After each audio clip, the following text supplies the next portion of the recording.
Hi friends, చామదుంపల పులుసు ఒక్కసారి ఇలా చేసి చూడండి. చాలా టేస్టీగా ఉంటుంది. ముందుగా చామదుంపలను ఉడకపెట్టి పొట్టు తీసి పక్కన పెట్టుకోవాలి. తర్వాత బాండి తీసుకొని ఆయిల్ వేసి ఇందులో పోపు దినుసులు వేసి 1 కప్పు సన్నగా తరిగిన ఉల్లిపాయలు వేసి లైట్గా వేగనివ్వాలి.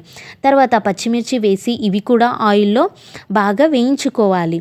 ఇప్పుడు ఇందులో కరివేపాకు, టమాటో వేసి ఇవి ఆయిల్లో బాగా మగ్గనివ్వాలి. ఇందులో ఇప్పుడు పసుపు, ఉప్పు, కారం వేసి ఇవన్నీ కూడా బాగా మిక్స్ అయ్యేలా కలుపుకోవాలి.